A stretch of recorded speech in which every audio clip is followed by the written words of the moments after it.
Comment vraiment réfléchir et devenir riche. Réfléchir et devenir riche ne veut pas dire que vous restez assis là, que vous ne faites rien, que vous méditez. Ceci n'a rien à voir avec réfléchissez et devenir riche. Ça, c'est ce qu'on appelle méditer et devenez pauvre. Ce n'est pas ça dont il s'agit.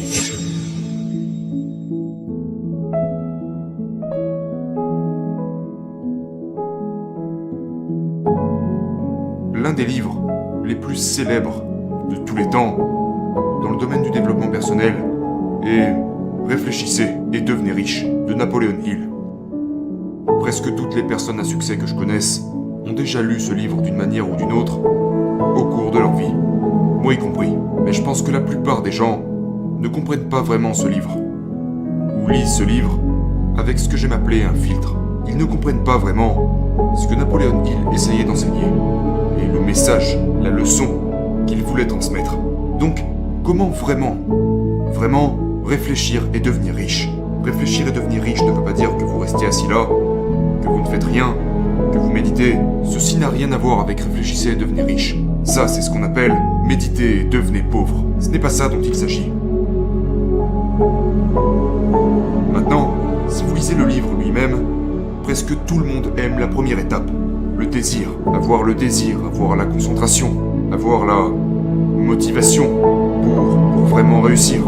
Tout le monde aime ce chapitre. Mais le chapitre qui est, je pense, le plus important, dont presque personne ne parle, est le chapitre 12, principe de réalisation. Et ceci est la pensée précise. La pensée précise. Qu'est-ce que ça signifie ? Je ne suis pas en train de parler de pensée critique. La pensée critique, c'est l'analyse. Analyser les choses telles qu'elles sont. La pensée précise, c'est regarder n'importe quelle situation, vous-même, ou quoi qu'il se passe, et chercher quelle est la vérité. Qu'est-ce qui est vrai et pertinent? C'est ce qu'on appelle une pensée précise. Et c'est une des choses les plus difficiles à faire. Je parle bien sûr du temps de réflexion.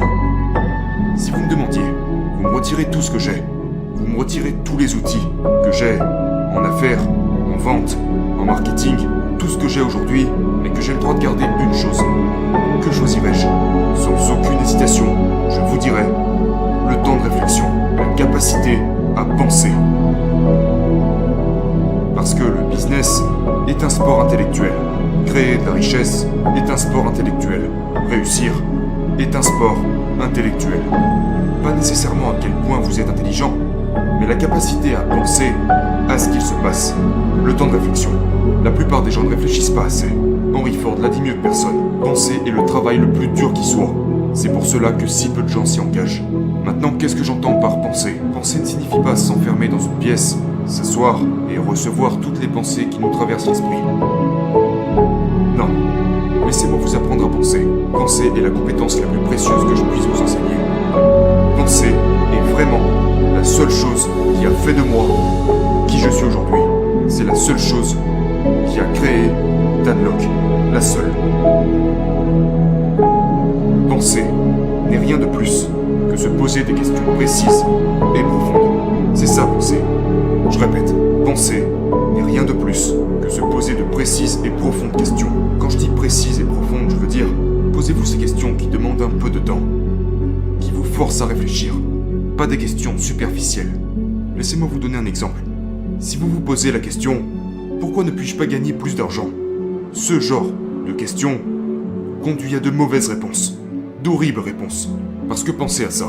Vous vous demandez « Pourquoi ne puis-je pas gagner plus d'argent ?» Votre esprit vous donne la réponse. Eh bien parce que tu es nul, parce que tu n'es pas bon, parce que tu ne le mérites pas, parce que personne ne t'aime, parce que personne ne veut acheter tes produits, personne ne veut faire affaire avec toi. Ou peut-être n'avez-vous pas assez d'expérience, vous n'avez pas assez de ressources, vous ne connaissez pas les bonnes personnes. Toutes ces réponses ne vous seront de toute manière d'aucune utilité. Une meilleure question à se poser serait, eh bien, comment puis-je gagner plus d'argent? Mais là aussi, c'est une question très basique. Prenez le temps de formuler de profondes questions. Alors comment pourriez-vous améliorer cette question? Ne soyez pas tellement vague et tellement général. Au lieu de comment puis-je gagner plus d'argent, comment puis-je faire plus de ventes? Il y a déjà une différence. Si vous dirigez une entreprise, comment puis-je augmenter mes ventes? Ok. Que diriez-vous de la rendre encore meilleure? Comment puis-je faire plus de ventes sans avoir de nouveaux clients? C'est intéressant. Voyez, déjà là, vous avez changé votre point de vue. Maintenant, que diriez-vous de ça? Allons encore plus loin. Comment puis-je faire plus? Comment puis-je faire plus de ventes sans ajouter de nouveaux clients et sans ajouter de nouvelles dépenses? Donc maintenant que vous voyez à quoi ressemble une question de haute qualité, ce que vous allez faire, c'est prendre un temps de réflexion.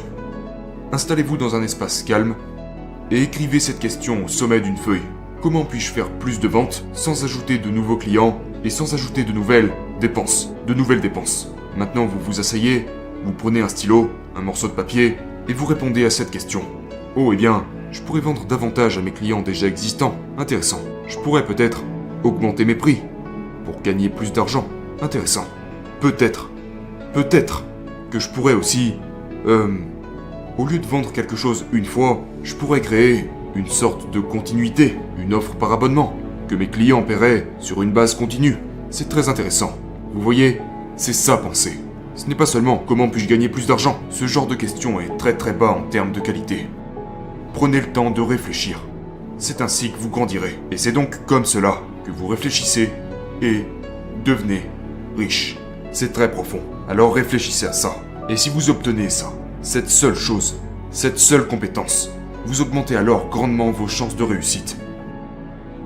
C'est une des principales différences entre les pauvres et les riches.